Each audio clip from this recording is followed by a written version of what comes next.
Good evening, everyone. Myself, Dr. Shipra Bhatnagar. I'm a dietitian, nutritionist, and a certified diabetes educator.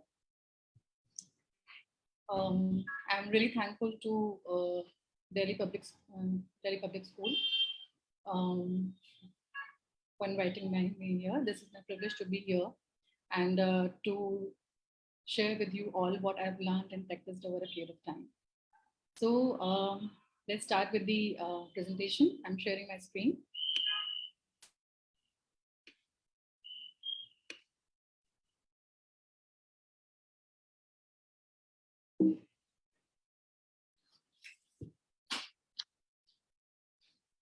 Okay, so today's topic is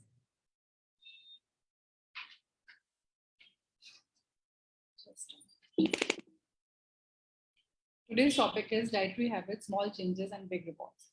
So the current pandemic situation has actually taught us a lot about the importance of good health and a strong immunity. And we can say that a strong immunity is built over a period of time, over a period of years. And for this, we need good dietary habits and the right kind of food to develop that kind of immunity. And we all know that these small changes which we can make on a day-to-day basis can make a huge change or a big change in our overall health and immunity. So here we are today to discuss about small dietary habits which we can make and bring good health to us. Okay, so before starting this activity, I would like you all to have a paper and pencil if it is convenient to you, and write down your one day's typical routine. This you can start writing from the time you wake up in the morning, and then the format is here in front of you, which you can follow. And it's written like a wake up time, what you have as first thing in the morning, then your tea time, breakfast, mid morning if you have anything, then your lunch, followed by your evening, dinner, and night. So this is a small activity which we are doing in the starting. We are just writing down our one typical day's routine.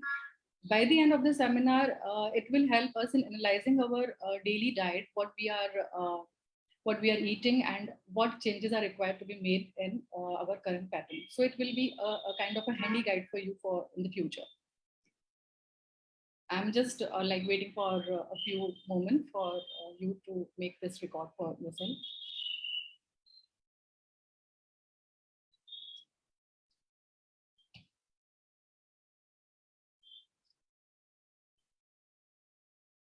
Okay, so I'm moving on to the next slide.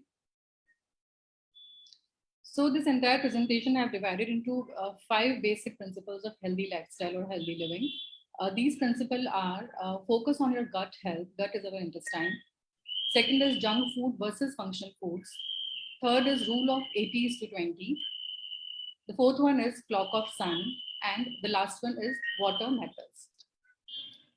So starting with the first principle, which is focus on gut health.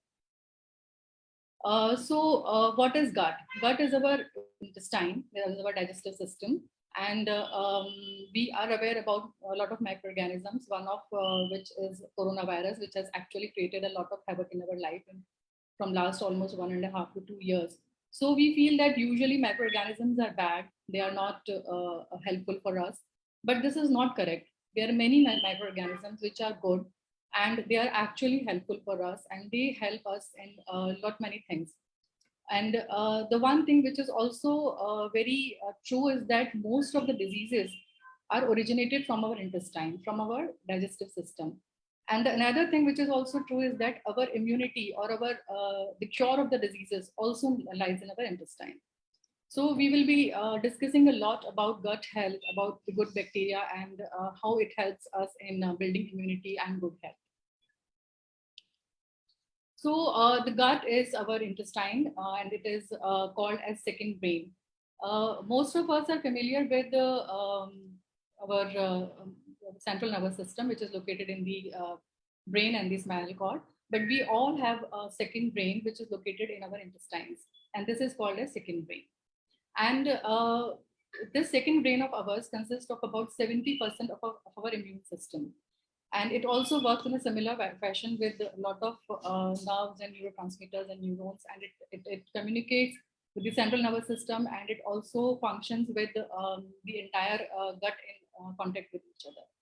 So our body is a host of many microorganisms. I would say trillions of microorganisms are present in our body, inside and outside.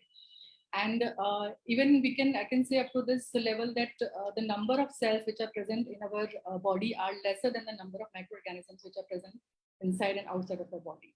So this macroflora is actually a big organ in our body, and it actually functions. It actually has got many functions in our system. So what are the functions of this macroflora? These microorganisms performs multiple functions. They have their own specific function. A few microorganisms helps in digestion of food, absorption of food.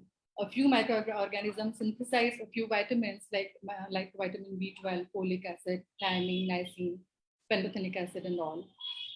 They help in improving the immunity. They help in preventing diseases, in preventing allergies. For example, if a person is having lactose intolerance, if a person is having gluten intolerance, it can be cured by the use of microorganisms, with the help of microorganisms. And all these microorganisms work in harmony with each other. They have, a perfect balance, like how an organization, like for example, how a school functions. The non-teaching staff is having a different kind of roles, teaching staff is having a different kind of roles, accounts are having a different kind of roles. In a similar way, the school, the entire organization works in harmony with each other.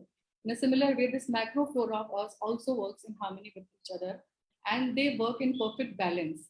They even control the growth of their own growth, and they even check that they are not overgrown over a period of time. So this macrofloral balance in our body can easily be destroyed, or the imbalance can be created, which might be created because of n number of reasons. Let's have a look about like what are these reasons. So what causes the loss of gut microbiota, or which we call as dysbiosis, or the imbalance of microorganisms present in our intestine?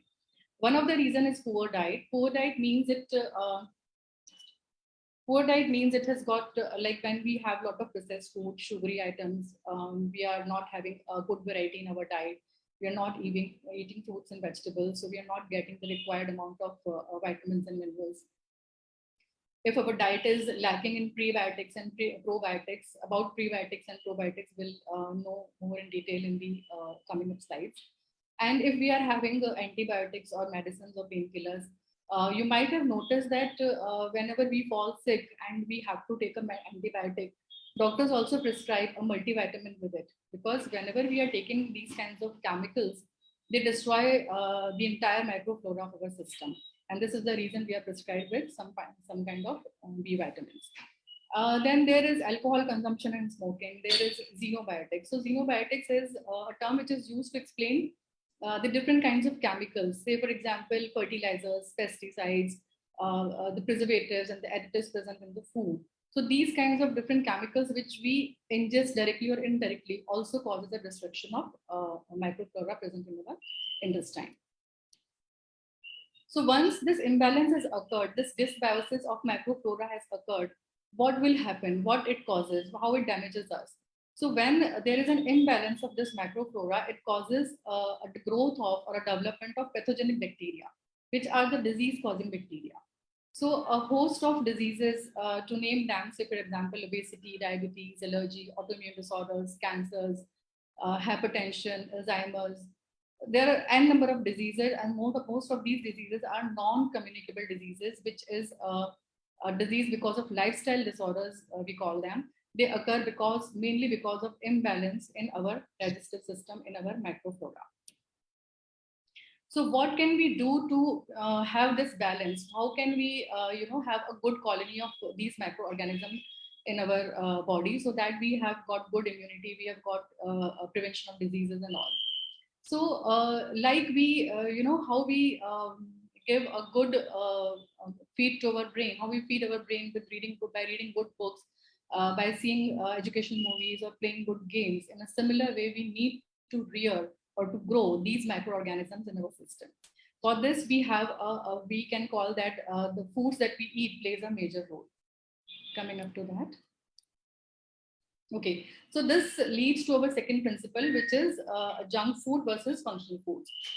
We can see very well in the pictures what junk food are. And apart from this, junk food actually encompasses a lot of a great variety of foods. For example, all the namkeens and the matri and all packaged items of potato chips and whatever food that is available in the market in a packet, which consists of some amount of shelf life, are considered as usually junk foods. And when we have a lot of junk food in our diet on a daily basis, it creates a lot of disbalance in the microflora of our system. So, what junk food causes? The one is definitely disturbs the microflora. Then it initiates the growth of pathogenic bacteria. Say, for example, if a child is having a bag of French fries with a glass of Coke, so this combination is something which is a short concussion of the development or the growth of pathogenic bacteria, because that intestinal environment is getting a lot of sugar, it is getting a lot of fat, and which is destroying our good bacteria and promoting the growth of bad bacteria. And this happens, I think, very frequently with our, maybe with all of us or with our kids and all. So the other thing, what causes is junk food causes is increase in the acidity. That increase, usually most of the diseases thrive in the acidic medium. If your body is acidic, your system is acidic, it results into the initiation of many of the diseases. It causes insulin resistance, which is one of the major cause of childhood obesity and young adult obesity these days. So insulin resistance is something which is, every other person is having this kind of an issue with, which leads to early diabetes. Then metabolic syndrome, which is a combination of 3-4 symptoms, which will include high BMI, high blood pressure, high waist circumference. Then it may lead to obesity, type 2 diabetes, and cardiovascular diseases and cancers. And apart from all these things, when we consume a lot of junk food, it makes us dull, lethargic, and these foods contains the kind of or the level of sugar, fat, and salt that they make us so addictive. If we eat once, we need it again, then we need it again, and that is how our children, our the young adults also become prey of this junk food, and they really like having it again and again. And in comparison of this junk food, there are functional foods. So functional foods are the foods that offer health benefits beyond their nutritive value. So definitely they provide a good amount of and a good variety of nutrients. Maybe it's vitamins, minerals, fiber, energy, protein, and others. But at the same time, they provide added health benefits. So here are the few examples of functional foods. So most of the high fiber foods which contains a good amount of fiber. I'm giving you a few examples, like if you have seen whole wheat flour, which contains the bran intact, the bajre ka atta, jowar ka atta, and ragi ka atta. So, pade ki khichdi, dalia, these are the high fiber food. Chilke wali dalein, these are the high fiber foods. They contain good amount of fiber, and they protect us from lot of health issues. Say, for example, they protect us from cancer, they protect us from constipation, they helps in controlling type 2 diabetes, and there are multiple roles of high fiber foods. Then there are dark colored fruits and vegetables. So the darker the color of fruit or a vegetable, more amount of polyphenols or more amount of vitamins and minerals present in that. So they also help in controlling. They provide a lot of antioxidants. So antioxidants are something which we can say they are oxygen scavengers. Say, for example, we in our body, हमारी body में, because of so many reasons, we have free radicals.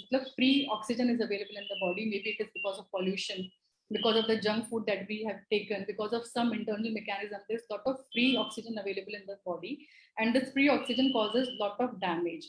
To control or to react with this free oxygen, we need antioxidants. So from these colored fruits and vegetables, we get a lot of antioxidants which actually protect us from this oxygen damage. And then nuts and seeds. So nuts and seeds are a very good source of invisible fats.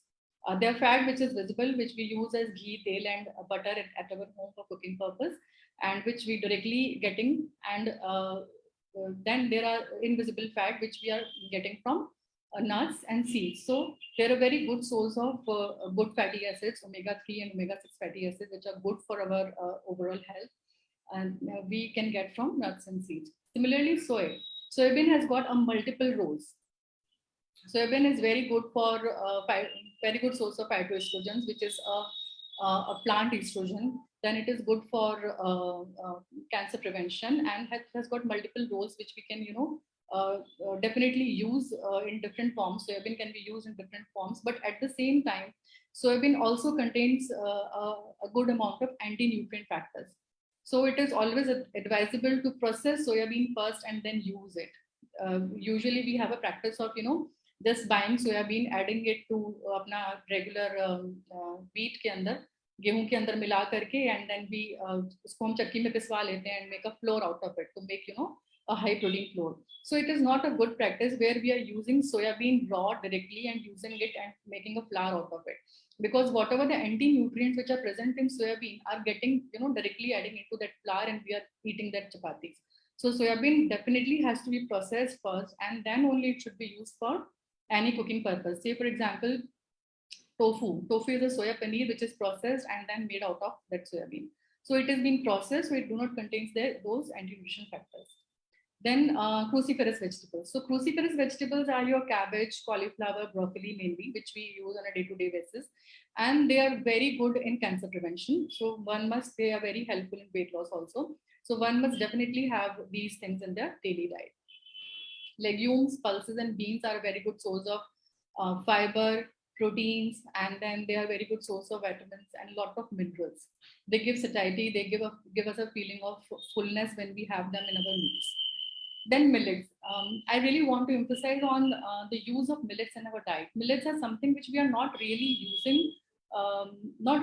using them regularly. A few of the examples of millets are Rajgira, Mureya, then this is Kodri or a Kodo millet. Bajra is also a millet. So these millets are used as bird feed, right? But their nutritional value is superb. They have got a very high fiber content, a good protein content, and a host of minerals are present in these millets. And at the same time, these millets are eco-friendly. They grow in very less water. They can grow in fertile land, and even after growing it for like 2-3 seasons, it makes that land a very fertile land. And the cycle of their growth, their crop is very fast. Just in 70 days, you can harvest that crop. So basically, millets are very eco-friendly and very nutrient-rich, and we must include millets in our diet in different forms. We will learn later how we can include millets in our diet. And then the probiotics and the prebiotics. So let us discuss more about probiotics and prebiotics. This is basically what I was talking about initially, that helps in growing of good bacteria in our system. So probiotics क्या होते हैं? Probiotics are basically live bacteria जिनमें है, उनको हम बोलते हैं probiotics. One of the example which we are using in our everyday meal is curd or buttermilk. And there are a few other examples. For example, soft cheese or paneer जिसको हम बोलते हैं, जो हम cottage cheese जिसको हम बोलते हैं, पनीर जो हम घर पे बनाते हैं. But make sure that you are using unpasteurized milk for making this paneer, because the Amul wala doodh which is available in the market is pasteurized. It's heated at a very high temperature to kill the microbes and all, and then it is converted into paneer. So bacteria cannot thrive at that high temperature. So whenever you are planning to make paneer at home, definitely use a regular unpasteurized milk, and then make paneer out of it, which will be a good source of probiotics. At the same time, sour pickles, which are made out of just water and salt and lemon, they are very good source of probiotics. Regular pickles, which are oily pickles, are good source of probiotics. One of the a drink which is called kanji, which is a fermented drink, and it is made in North India. It is made by just fermenting maybe carrots or beetroot in water by adding just salt and rye, and it is kept in sun for like 2-3 days, and it gets converted into a fermented drink, which is very healthy, very good source of probiotics, and a very handy and an easy way to get probiotics throughout the year. And it is very good for those who are vegan, those who are avoiding milk and milk products. They can get their probiotics from kanji. Then idlis, handwas, and the fermented food which we make in our home on a day-to-day basis are again a good source of probiotics. But here I would like to say that if you are making your idli out of suji, semolina, by adding ENO to it, then there is no use of it. It will not have any kind of probiotics. So the traditional process of making idlis by having dal and rice soaked overnight, and then crushed, and then let it keep it there for like 6-8 hours for getting the natural fermentation done. So that's the actual process where you can get a good amount of bacteria. Another thing, if you really want to do, is to soak and to keep it in a mud pot. जो मिट्टी का बर्तन होता है उसके अंदर दाल चावल को पीस करके रखें to ferment it. So that again, the oxygen air circulation will be very good and the growth of bacteria will be very good. So that is something which we can, a small thing, but which we can adopt in our daily practice. Similarly, जो हम दूध जमाते हैं उसको भी हम मिट्टी के बर्तन में जमाएं तो you will have a better growth of bacteria, natural bacteria.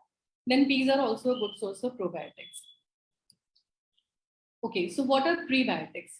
Okay, prebiotics are basically we can say they are fertilizers. They are fertilizers for probiotics. They are the foods which helps in the growth of live bacteria. Probiotics are the food that contains the bacteria, and prebiotics are the foods when we eat them, when we ingest them, they help in the growth of bacteria which is already present in the system. So banana, apple, garlic, onions, oats, flax seeds, दालें जो कि मेरे lentils होते हैं, Kabuli chana, whole wheat flour which contains a lot of fiber, wheat bran, barley. These are the few examples of prebiotics. So we can definitely, and they are simple, commonly used items which we can use on a day-to-day basis in our diet. Banana is one example which is both a prebiotic and a probiotic.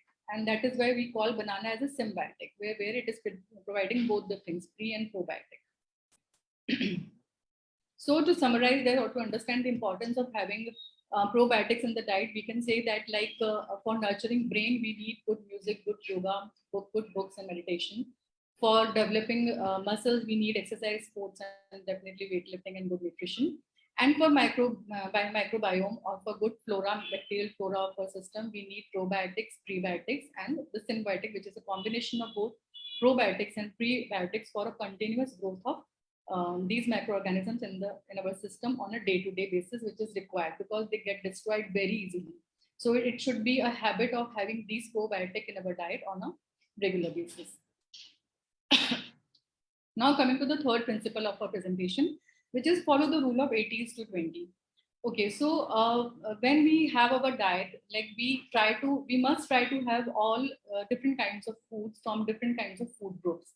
We should not skip, like अभी हम milk and milk products नहीं खा रहे हैं, अभी हम दालें नहीं खा रहे हैं, या फिर हम कोई हरी सब्जियां नहीं खा रहे हैं, तो ideally we should not skip any kind of food group and we should include all different kind of food groups in our diet, in our daily diet, in our daily menu. By the end of this presentation, you will come to know how we can easily incorporate all food groups in a daily diet. And choose quality over quantity, because high quality fresh fruits and vegetables, nuts and seeds are always a better choice over convenient and packaged foods. For example, if you are traveling, so you can definitely carry with you a small box of nuts and seeds and a few fruits rather than buying by the road like any chips or जो भी हमें मिलता है फिर हम ले लेते हैं. So don't do that. It will just need a little bit of planning, and then you can definitely have a good food handy, readily available with you while you are traveling. So another thing is mindful eating or the proportion control. Okay, so whenever we eat food, it usually happens with us on on every meal, maybe with lunch and with dinner. Whenever we are eating food, we feel कि चलो अभी एक रोटी और खा लेते हैं, चलो अभी थोड़ा सा राइस और खा लेते हैं, राइट, थोड़ी सी भूख और बची हुई है, and we do that every single day. So हमारे स्टमक से हमारे ब्रेन को सिग्नल मिलने में that you are full, it takes around 15 to 20 minutes. उस बीच में we have already eaten that half roti or little bit of rice or whatever that we are eating. So that is something where we need to be mindful with the portion size and just stop when you're 80% full. तो वो जो 20% का margin है वो हमको रखना चाहिए, जिससे कि 5 मिनट बाद में 10 मिनट बाद में you will feel कि okay, अच्छा हुआ we have not eaten that thing, otherwise you would have felt full. So वो एक feeling of comfort हमेशा होनी चाहिए whenever we are eating food. We should not feed overstuffed or stuffed or heavy. We should feed lighter and better so that our food will be easily digested. So this is called mindful eating or portion control, and we should apply this principle in all of our meals, like maybe breakfast, lunch or dinner. In all the meals we should apply this principle. Next is do not skip meals. Like at times it happens, we think कि चलो अभी हम लोग dinner नहीं खाते हैं, so this will help us in reducing weight. या फिर breakfast नहीं खाते हैं because we do not have any time to cook breakfast. We have to rush for our work or whatever. So we tend to skip meals a lot. So we should avoid this practice because it causes low blood sugar levels. Then it may cause headaches, poor concentration, mood swings, cravings, and definitely overeating in the next meal. So it's a kind of cycle which is triggered by skipping the meal. So we should try and not to skip the meals and have you need a bit of planning and have your meal ready with you before you are leaving from home. Definitely, you should be having a daily dose of probiotics and prebiotics, and you should be having a good variety of good colors in your meal, which will include different kinds of green leafy vegetables, green vegetables, other vegetables, lot of different colored fruits. The idea is to have at least 2 fruits in a day, and trust me, which is not impossible. We can easily incorporate 2 fruits in a day and a good amount of vegetables in our diet on a daily basis. Okay.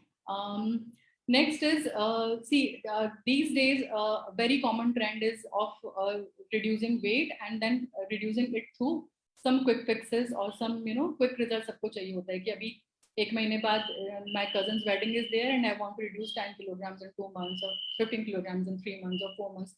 So this is how it happens.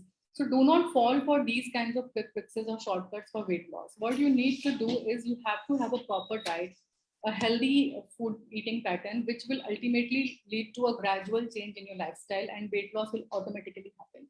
So we need to be more mindful by selecting what we are doing for reducing weight.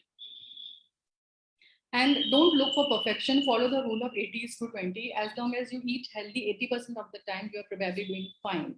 So what is the meaning of rule of 80:20? Which is that if you are, see, we live in a world where it is very difficult for us to avoid processed food. It is very difficult for us to avoid junk food, the socialization.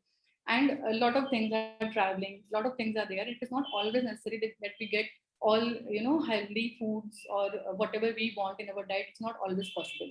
So when you are following a good healthy diet for the 80% of the time and just for the 20% of the time you're not able to follow, it's okay. It will not make a big difference to your lifestyle or to your health. This also applies to like if you followed a good diet throughout the week and you want to have a cheat meal in a day once in a week, that is fine. That is perfectly fine. You can definitely do a cheat meal once in a week. The fourth principle is clock of sun. Our body follows the cycle of sun. When the sun rises, our body is most active and it is ready for physical activity. It is ready for studies, for mental work, and it is actually charged up for the entire day. And as the sun sets, our body's energy decreases and it is not that active, or it is not that receptive. It will not be able to utilize what you are giving it to it. So we should definitely follow the cycle of sun. If you're planning to do exercise, try to do it in the morning. At the same time, we need to follow a wake and sleep cycle, which is called circadian rhythm. Like it is usually said that 7 to 8 hours of sleep is required. This 7 to 8 hours of sleep should be at a decent time, like say 10 to 6 in the morning. It should not be 2 a.m. to 10 a.m. in the morning. It should be according to the sunrise and sunset.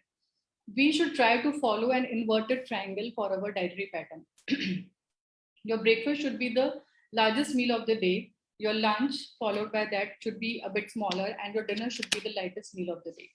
Because, as I said, your जो हमारा digestive fire होता है, the capacity of a system to build food is also good in the morning, and then it diminishes as the day ends. And again, it is not always possible, as I said, that many of us are working and it's not possible for us to do exercise in the morning. And we should definitely match our meals with the exercise. The kind of exercise that you are doing, we should definitely match our meals with the exercise. So if you're doing exercise in the morning, your breakfast would be the best meal of the day, which you will be having after your exercise. So for those who are working and it's not possible for them to do exercise in the morning, they can work out in the evening and they can plan their meal accordingly, post workout, post exercise, which is going to be a good meal for them because they have earned it by doing that exercise. Next is water. So water is one of the, I would say, a nutrient which is neglected highly. We do not, plan for drinking water. We do not make in our timetable, we do not fix a time, or we do not recall like that we have to drink water. We do not give that importance of drinking water. So what is the good idea is to have a bottle of water ready with you all the time so that you can sip on it. And do not wait for the thirst as a signal, because it is the last signal of dehydration. Your body is actually dehydrated, very much dehydrated, when you get that signal that you need water. So do not wait for thirst to drink water. Sip on water throughout the day. Another criteria is to check the color of your urine. The color of your urine should be ideally lightish yellow or maybe transparent. If you notice that like 3 to 4 times in a day it is dark in color, which means that you are dehydrated and you are not drinking good amount of water. Water requirement also varies from person to person with the weather and with the physical activity. You can you can have water in different form, maybe infused water, maybe nariyal pani, maybe you can make a green tea, maybe you can do a thin buttermilk soup just to increase your water intake. Okay, so these were the 5 basic principles which we have, we have discussed so far. One is your gut health. Second was your functional food and junk food. And one was the rule of 80:20. Then we have to follow the clock of sun, and then we have to focus on our water intake. Okay, so here I'm taking a pause. Those who have not written their days, one entire day's routine, just write it down quickly so that we can discuss it for the next time. Sure. Okay. So meanwhile, I can answer a question which is there from Swapnali Sangle, sorry. And she's asking how much protein should be consumed every day. Okay. Protein requirement depends on your body weight. Ideally, Swapnali, you're a girl. For you, it must be 0.8 gram per kilogram of body weight. So that should be your protein requirement. If you are exercising, if you're doing a good weightlifting and all, good kind of a gym, then it may go up to 1 gram per kilogram of body weight. And at the same time, try to have your protein through regular food. Don't go for supplements until unless it is actually needed. Okay. Mm-hmm. Okay, so moving on to the next slide. Okay, so this presentation would have been incomplete if we will not discuss about exercise. Sedentary life or sitting, we can say sitting is the new smoking. We all know that smoking is hazardous to our health. Smoking is, we all know the harmful effects of smoking on our health, on our body.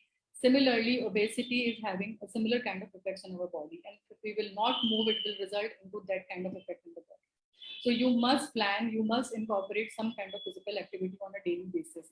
It is not necessary that you want to reduce, then only you want to go reduce weight, then only you want to go for some kind of exercise. Just to be fit and in a good shape and to have, a good immunity and a good immune system, you need to do some form of physical activity daily. Maybe it is simple walk for 30 minutes per day. Maybe it is a combination of yoga and walking or some form of cardio that you are doing. But make it a point, and like all other things in our life, keep a separate time, keep a separate slot for your exercise also. Stress. So stress is something which we can say it's non-negotiable. It is something which is actually a part of our life. It is something which we cannot avoid. It might be because of so many reasons, because of our profession, our personal life, or maybe some other reason, but stress is definitely going to stay with us. So what I suggest is try and choose your battles carefully. Focus only on the things which are important for you. Otherwise, let go.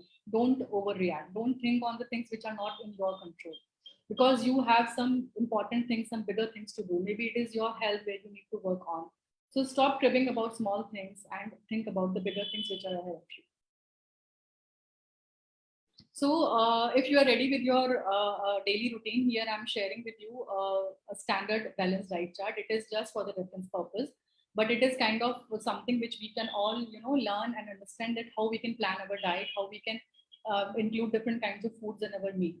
So when you wake up in the morning, try to have water, like at least 1 or 2 glasses in the morning without gargling.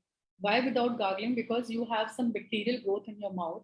So with gargling, you will be able to ingest that bacteria, and then you will have that bacteria at the beginning of the day in your system. Followed by that, you can have a fruit. Maybe it is a banana, which I said is a prebiotic and a probiotic both, which will help further in the growth of that bacteria. Instead, what we usually do is we have a cup of tea in the morning. So that tea kills the bacteria. Along with that tea, we used to generally have biscuits or toast or thari or khakra or whatever. So don't do that. Instead, have a fruit and then have tea. Many of us have a question that we can't have tea without some biscuit or toast because we don't want to have tea empty stomach. So now you are already have eaten a banana or a fruit. So your system is not empty. So you can definitely have tea without any accompaniments. Followed by that is your breakfast. So breakfast, as I said, is the best meal of your day. So have it like it a complete meal with some protein, some carbs, and some vegetables on your plate. So one of the example is having a milk. Those who have eggs, that's a very good idea. You can do eggs also. Then along with this, along with milk, you have a properly hot home cooked nashta. It should not be a khakra or a mamra or any kind of packaged food. It should be a freshly cooked homemade nashta. Say for example, a multigrain आटे का roti का paratha, a vegetable dalia, या फिर millet flour का उपमा. Say for example, राजगीरा flour we generally use for fasting purpose. उसका उपमा बना सकते हैं. Sprouted moong is a good idea. Then idli and handwa, which are the fermented foods, are very good for having in breakfast. So anything which we can plan, you can do it with your milk. Then between breakfast and lunch, we just need a small kick. So somewhere at around say 11ish, 11:30, if you have had your breakfast at around 9, 9:38, and lunch you are having it around between 1 to 2. So in between, say between 11 to 11:30, we need a small kind of a a kick, a small break.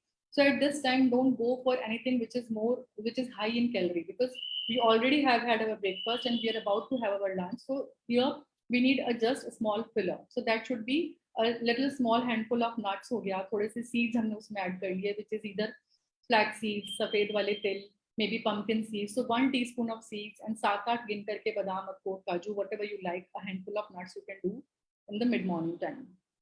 If possible, you can do a cup of green tea with it.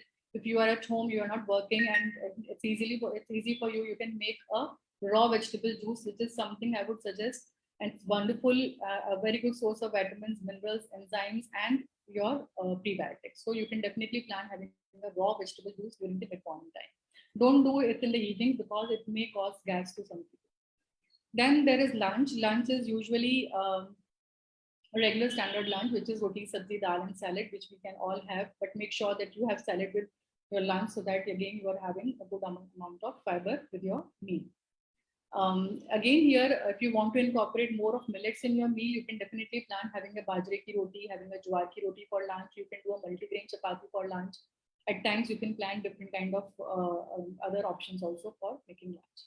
In between lunch and evening tea, buttermilk you can do as a midday snack, or you can club it with your lunch. After that, in the evening, try to skip that tea in the evening, because it actually kills the hunger.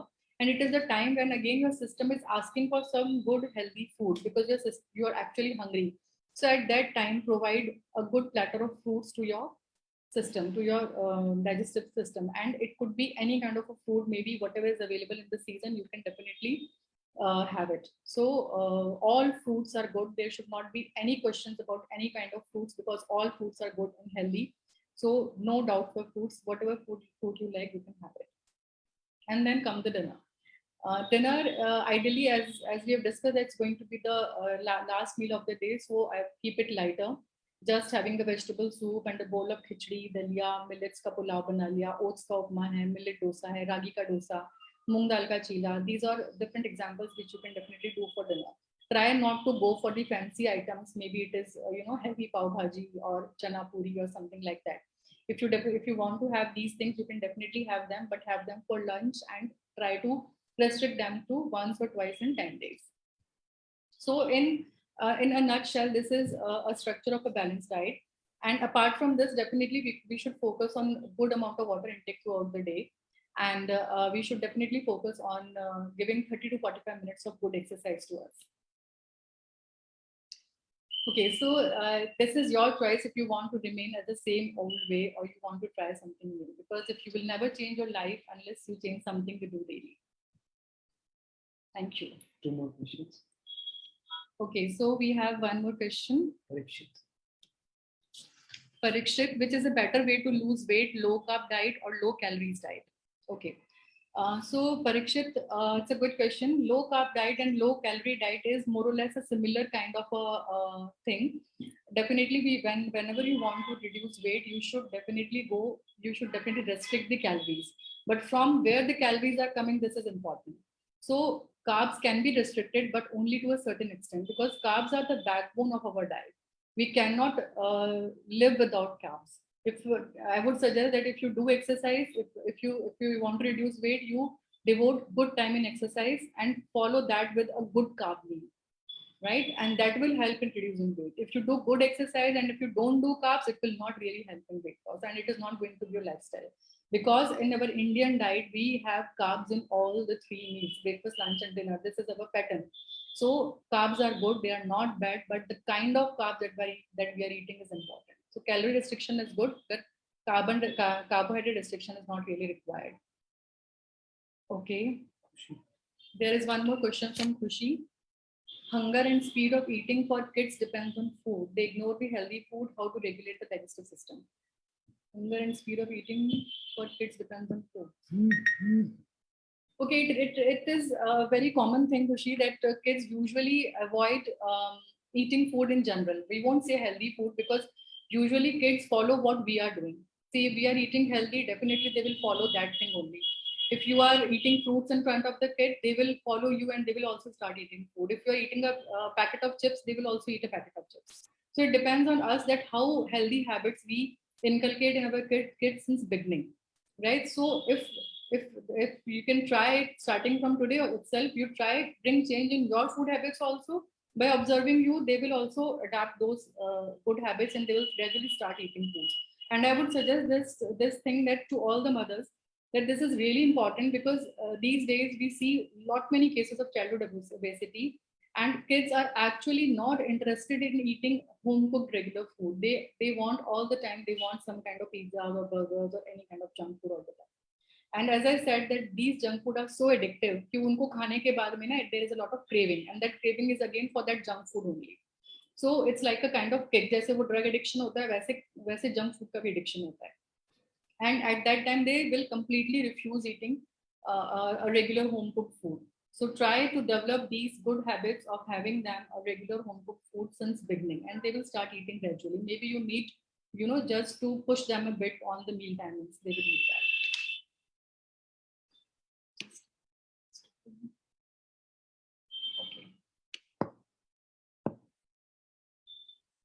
Okay, so I think that is it. And thank you. If you have any questions, anybody, we can discuss.